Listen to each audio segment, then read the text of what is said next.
Vida Pública. Bem-vindos à Vida Pública. Realizado pela Fundação Baldino do Amaral, TV Jornal Cruzeiro do Sul e TV Com, este é um espaço democrático de reflexão e troca de ideias sobre os assuntos que, mesmo sem que se perceba, influenciam a vida de cada pessoa. Nossos projetos de vida, nossas esperanças, tudo aquilo que sonhamos para nós, para a nossa cidade, nosso país, passa pela esfera da vida pública.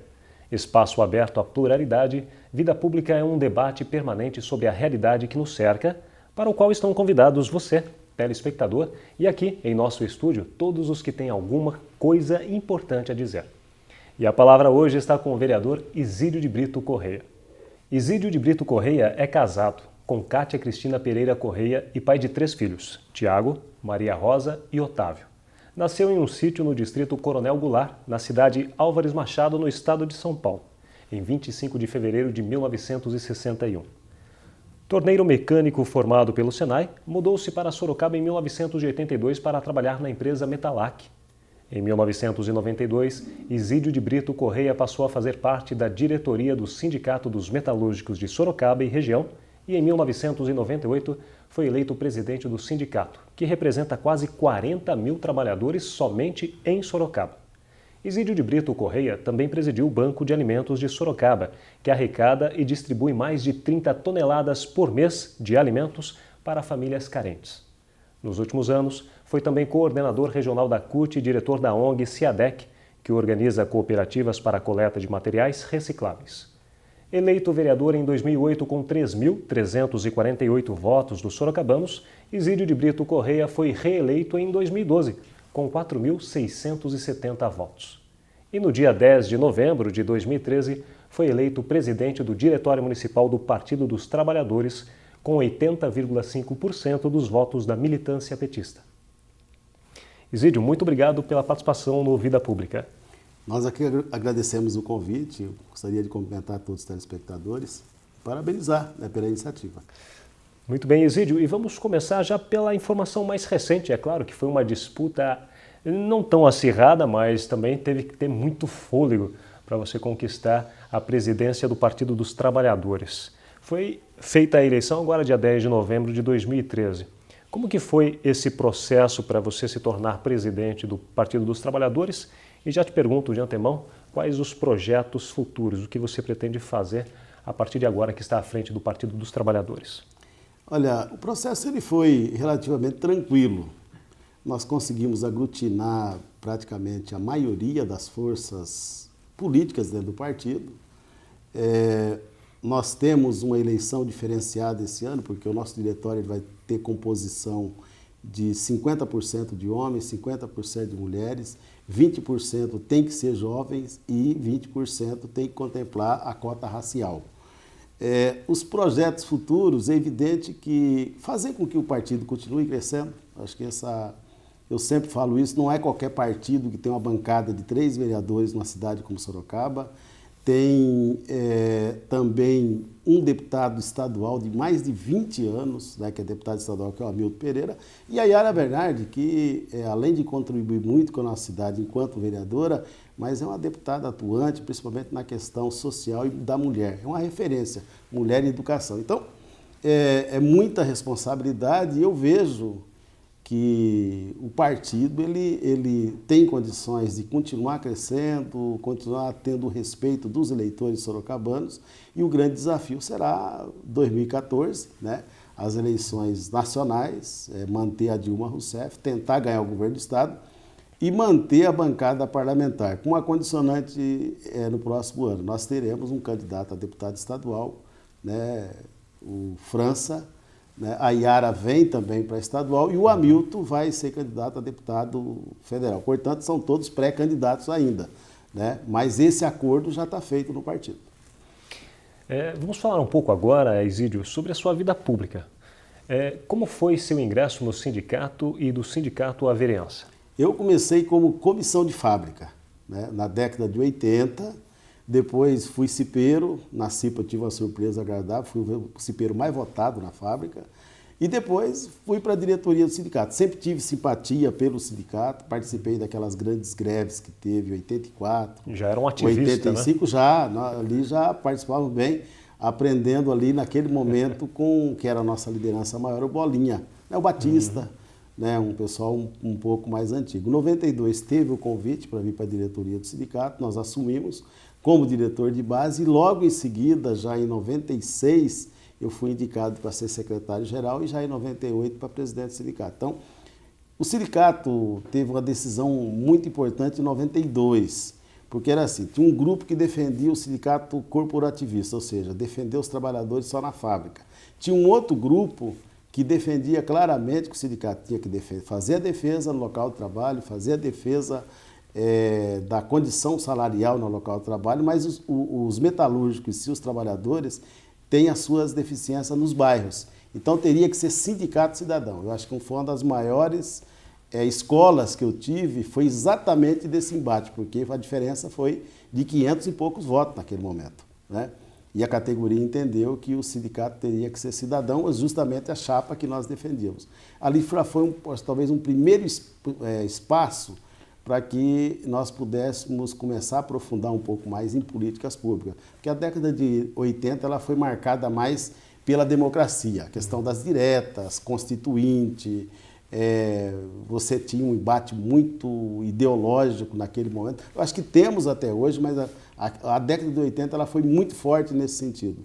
Serviu para formar também, mas a questão da cidadania e políticas públicas eu vejo que foi da decisão de 92 e a prática depois enquanto diretor e presidente do sindicato.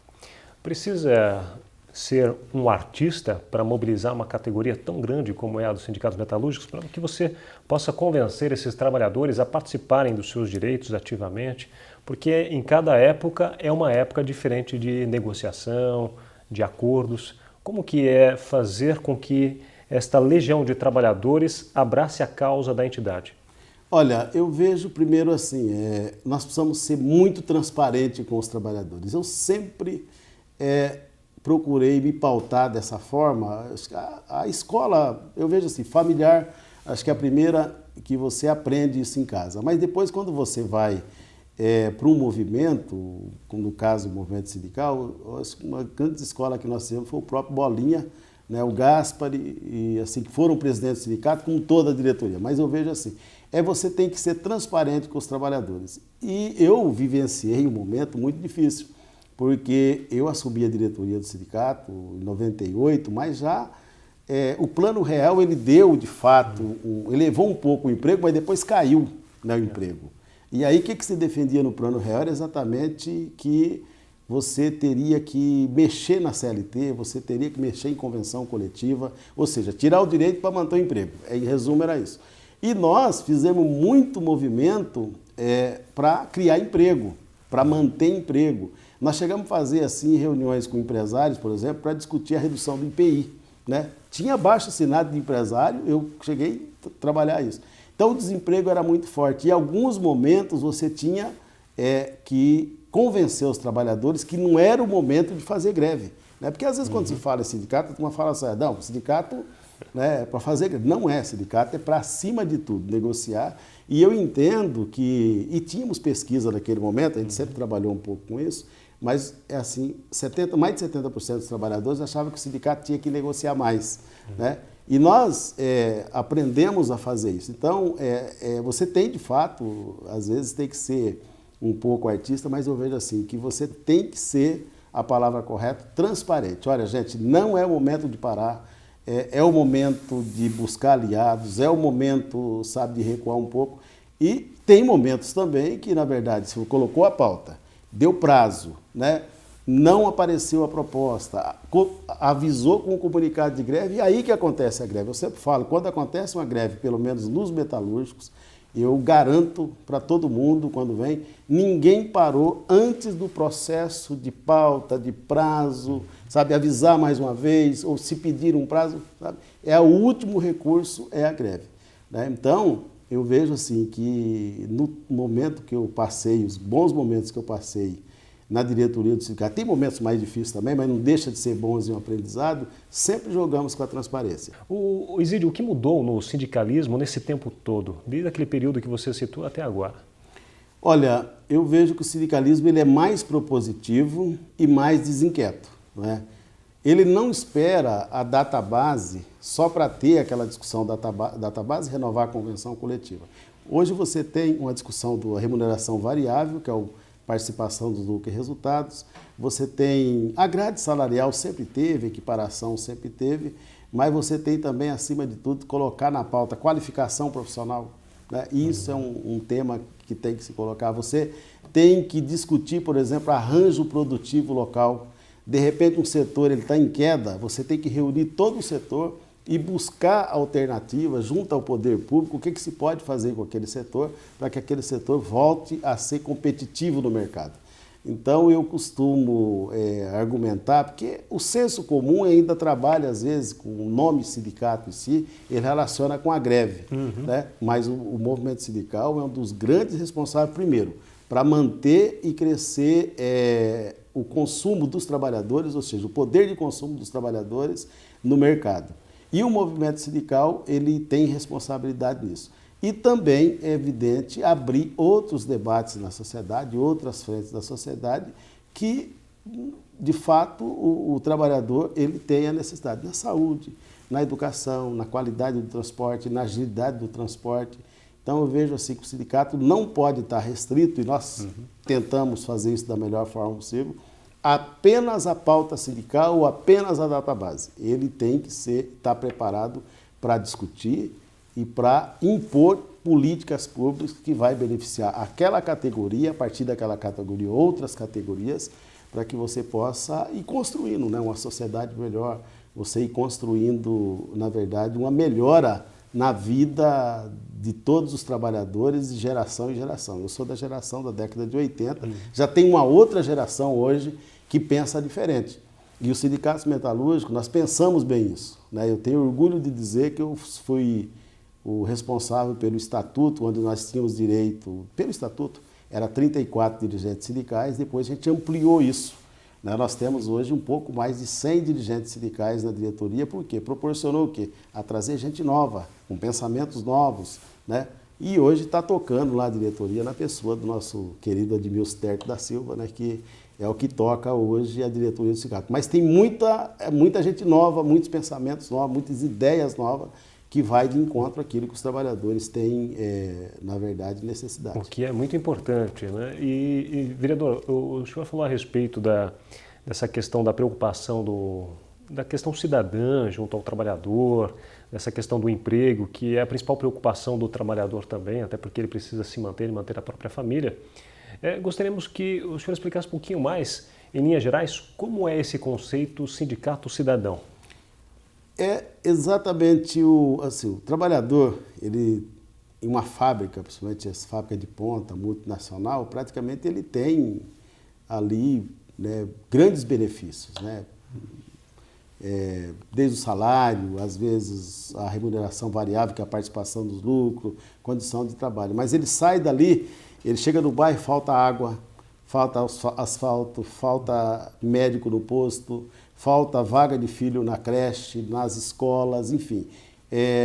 Emprego, primeiro emprego. Então tem uma série de coisas. Então o sindicato ele tem que estar o tempo todo discutindo essa situação dos trabalhadores, porque o trabalhador ele tem a segurança, né, um outro aspecto muito hoje debatido. Então o sindicato ele tem que sair da esfera do corporativismo, defender, né, evidente, tem que dar conta de tudo isso, mas tem que dar conta de muito mais. E o dirigente sindical ele tem que estar muito mais preparado para interferir nessas coisas. Então não adianta ter um dirigente sindical despreparado. Tanto é que os sindicatos metalúrgicos têm um setor específico de formação para isso. Nós investimos muito em formação para exatamente os metalúrgicos orientar e ajudar todos os trabalhadores na política pública em si. O PT sempre foi bem organizado em Sorocaba. Tem o apoio de categorias importantes, como a dos sindicatos metalúrgicos e também dos professores. Como explicar que o partido nunca tenha vencido, até o momento, uma eleição para prefeito em Sorocaba? Eu vejo que tem momentos, né? Eu vejo assim, em 92 faltou aliança. Vamos pegar, chegamos no segundo turno, faltou convicção no processo de aliança. Mas estava muito longe daquilo que o PT pensou já em 2002, foi 10 anos depois, né? o presidente Lula, ele acabou fazendo uma carta aos brasileiros e ali ele propôs dentro do partido, e passou isso do partido, a questão das alianças. Então, eu vejo que tem momentos que o PT resistiu muito a essa questão das alianças. E quando fez as alianças, que foi em 2008 e 2012, nós temos que reconhecer que as alianças foram feitas, foram discutidas no partido, né? Foram votadas no partido, mas essas alianças não foram assumidas com a devida motivação para que nós pudéssemos ter um resultado eleitoral melhor, né? É evidente que nós temos que respeitar também os nossos adversários, porque os adversários foram bem também, né? Lógico, foram bem, tanto é que ganharam as eleições. Agora, internamente no PT, ao assumir uma candidatura, ao assumir as alianças, tem que ter motivação para levar essas propostas das alianças e do partido para a população e seduzir, evidentemente, a população que a proposta nossa é a melhor. Eu acho que isso não aconteceu nem em 2008 e nem em 2012, né? E a culpa, eu quero dizer aqui que às vezes a pessoa fala que a culpa é do encabeçador, com essa discussão do debate que tem que ter lideranças novas, a culpa não é nem do Hamilton nem da Yara, né? Na minha opinião. Então todos nós temos uma responsabilidade disso. Em resumo, faltou na verdade, assumir a proposta, né, das alianças, assumir as propostas colocadas para a população, para que nós pudéssemos ter um resultado eleitoral melhor, respeitando, né, a capacidade também dos nossos adversários. O senhor entende que o Partido dos Trabalhadores tenha perdido um pouco ou perdido a sua identidade com a aliança feita com o PMDB na eleição passada, quando o candidato à prefeitura de Sorocaba era Renato Amari? Como o senhor avalia essa parceria na cidade? Não, eu vejo que ele não perdeu a identidade, né? O Partido dos Trabalhadores, ele primeiro que ele manteve no primeiro turno a candidatura própria, né? No segundo turno, evidente que nós tínhamos que fazer aliança com o PMDB, né, que é um partido que está na base aliada, né? Aliás, é o partido que dá sustentação ao projeto político vigente nacionalmente, e eu vejo isso mais um atrito interno, né, do que para a sociedade em si, essa aliança que nós fizemos com o PMDB, que nesse momento tem na figura, e tinha naquele momento, a figura do Renato Amari, que foi para o segundo turno, que nós tivemos, evidente, situações difíceis com ele quando ele estava no outro partido, quando ele estava no PSDB. Mas isso eu vejo que foi um pouco mais internamente, porque nas ruas não mostravam isso, né? Nas ruas não mostravam isso, né? E vejo também, que aí que foi o que eu falei, da dificuldade interna do PT de assimilar isso, né? Mas hoje, eu, assim, com toda tranquilidade, eu vejo nenhuma possibilidade, uma cidade como Sorocaba, você vencer as eleições sem fazer uma aliança. Talvez o grande erro do PT em 2012 não foi ter feito uma aliança já no primeiro turno. Eu falo isso, já falei em outros meios de comunicação, falo internamente no PT, né, que e vai ser um processo, inclusive, de avaliação que nós vamos fazer nesse momento. Porque as alianças, na minha opinião, é inevitável nacionalmente, é inevitável no estado de São Paulo e vai ser inevitável no futuro aqui na cidade de Sorocaba. O senhor entende que o eleitor comum, o cidadão comum, que não está vivenciando a experiência política do dia a dia, ele compreende essa diferença entre um partido aliar-se a outro partido e isso acabar fazendo um majoritário ou fazendo candidatos? Ou o senhor avalia que as pessoas, o cidadão comum, enxerga mais o candidato, a pessoa em si? Pelo sistema político eleitoral hoje, ele acaba vendo mais a pessoa em si. Está caminhando para isso, né? Porque os embates muito fortes que nós tivemos foi na década de 80, década de 90, e o presidente Lula, quando ele assumiu, quando ele propôs a aliança, ele fez a diferença nos números, né? Se pegar o projeto do PSDB, se tivesse se mantido no Brasil, infelizmente, o Brasil não teria gerado 20 milhões de emprego em pouco mais de 10 anos, o Brasil não teria recuperado a questão da Petrobras, o Brasil não teria recuperado seus bancos estatais, né? O Brasil hoje seria um outro, na minha opinião, né? Agora, estaria talvez emprestando dinheiro do FMI até agora. Agora, deu resultados. Embora esses resultados nós sofremos algumas consequências, como nós perdemos o time de fazer a reforma política eleitoral, né? Porque tem defesas que controlam, mas eu vejo que a reforma política eleitoral hoje faz com que o ser político, ou seja, a liderança política, o nome dele apareça mais do que o partido. Então nós precisamos fazer uma reforma política partidária até para que nós possamos envolver a nossa população na vida política com mais carinho de novo, porque hoje tem uma rejeição muito forte, né, em relação à vida política, e todo mundo sabe que tudo passa pela Câmara dos Deputados, pela Assembleia Legislativa, pela Câmara de Vereadores, pelas prefeituras, enfim, né? Então, isso hoje o necessário hoje é fazer uma reforma política para que os projetos partidários, os projetos devidamente esclarecidos para a população sobreponha a nomes, né? A nomes. Então eu vejo que agora é o momento de fazer esse debate. Não vai dar tempo para o ano que vem, infelizmente, perdemos o time de novo, mas eu sou muito a favor de uma reforma política eleitoral nesse país para que nós possamos recuperar a credibilidade daqueles que estão descrentes com a política e em determinados momentos com bastante razão. Aproveitando essa oportunidade das lideranças, da pessoa em si, do candidato, é difícil formar novas lideranças capazes de disputar cargos majoritários?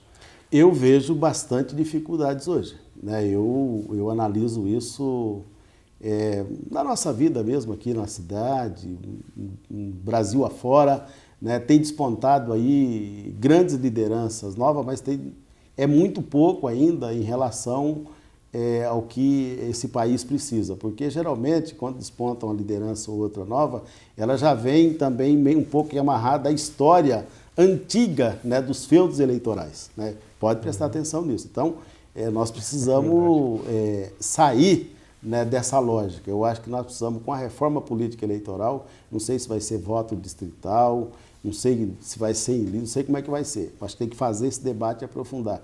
Mas uma das coisas eu tenho certeza, que tem que ser financiamento público de campanha, né, para que nós possamos limitar esses gastos astronômicos que nós temos com campanha. Esse é um debate que nós temos que fazer. Aí sim deve surgir novas lideranças, com todo respeito àqueles que já surgiram, que a gente conseguiu trabalhar, mas vai surgir novas lideranças e automaticamente nós vamos recuperando a credibilidade na política, que é um bem maior de qualquer população, né? Você votar, você debater, você discutir, você perder ou ganhar a eleição, é uma outra situação, mas o debate foi feito, a discussão foi feita. Uma coisa que no Brasil também está faltando, nas cidades eu acho que está faltando, é a história do plebiscito. Nós precisamos fazer mais plebiscito, chamar a responsabilidade da população. O presidente Dilma chamou agora até um plebiscito na reforma política, mas não teve eco, né? Ninguém quis assumir essa responsabilidade. Eu vejo que nós temos que fazer plebiscito na segurança, nós precisamos fazer plebiscito, investimento talvez até em saúde, educação, tem que fazer mais plebiscito. Decisões importantes no país nós precisamos fazer para exercitar e o povo ter mais credibilidade nessa ferramenta importante da participação do povo em si, da participação popular e de todos os segmentos da sociedade. Quando eu falo assim, é desde o trabalhador, desde o empregado, do desempregado, do empresário, enfim, tem que ter mais participação e a decisão tem que ficar mais na mão do coletivo. Dentro desse cenário descrito pelo senhor, gostaria que o senhor avaliasse os protestos de junho de 2013. O senhor acredita que o gigante acordou? Olha, eu vejo assim que acho que o gigante acordou foi na verdade, assim, uma decisão midiática ou uma parte da mídia que começou a falar e algumas pessoas começaram a falar. Eu vejo que o Brasil tem uma história política bonita, né? Tem das diretas, depois veio a Constituinte, teve alguns enfrentamentos na década de 90, enfim, ele tem uma história política bonita. E avançou muito, eu vejo assim, nos últimos 10 anos. Eu vejo isso mais um recado, mais foi para o PT mesmo, nacionalmente, do que, propriamente dito, assim, que esse gigante não tenha acordado. Agora, o que eu vi também foi o seguinte, aqui nós observamos os manifestos em si, ele ficou um pouco sem direção, né? Então, se você pegar o passe livre hoje, você não teve disputa, por exemplo, no plurianual, né? Não teve no plurianual dos municípios. Eu fiz aqui uma emenda aqui em Sorocaba, para o passe livre. A bancada do PT fez, não foi eu, foi a bancada do PT, nós fizemos uma emenda para o Hospital Municipal e o passe livre. Mas essa disputa dá no parlamento. Daí o discreto do parlamento. Né? Se não fizermos, por exemplo, o orçamento do ano que vem, nacionalmente, né, colocar no orçamento o passe livre, né, em todas a Assembleia Legislativa, na Câmara de Deputados e nos municípios, não vai ter o passe livre. Né? Não vai ter. Por isso que eu falo que eu vi o movimento grandes reivindicações, que depois foi dominado um pouco por um grupo que é anticapitalista, né, que é os Black Bloc, que está aí, entendeu? E que hoje está meio sem rumo, na minha opinião. Né? Então, nós acabamos tendo um recado, tem-se um recado, mas esse recado nós precisamos coordenar um rumo. Né? Nós precisamos coordenar um rumo. Por isso que eu falo dessa questão do plebiscito. Será que quando definiu que o Brasil poderia trazer a Olimpíada, a Copa do Mundo, se fizesse um plebiscito, passaria ou não? Vou pegar um exemplo, né? Porque hoje fala assim, padrão FIFA na saúde, tá bom, né? Tranquilo. E fizesse um debate, uma discussão, passaria a Copa do Mundo ou não passaria? Por isso que eu defendo essa questão do plebiscito. Os movimentos, todo movimento é importante, vi com importância esse movimento, deu para tirar uma série de lições desse movimento, porém eu vejo assim que depois que passou o movimento ficou um pouco sem rumo, né? Tal ponto que não vejo ninguém organizado nas câmaras de vereadores, na Assembleia Legislativa e no Congresso Nacional defender uma emenda, por exemplo, para o passe livre nacionalmente. Vereador, só para encerrarmos o programa, o senhor é um nome viável para a Prefeitura de Sorocaba em 2016? Eu vejo assim que os nomes no partido viáveis, né, nós temos primeiro assim que respeitar os companheiros históricos do partido. Eu vejo o nome da Yara, o nome do Hamilton, do Trite, Paulo Henrique, Daniel Lopes. Né? Nós temos muitos nomes, né, que são viáveis. Agora, essa discussão da viabilidade de nomes para 2016, nós vamos deixar para a eleição de 2014. Né? Nós temos hoje uma bancada de vereadores muito boa, né? Já tivemos outras também, de outros companheiros importantes no partido, mas que nós temos vários nomes viáveis. Né?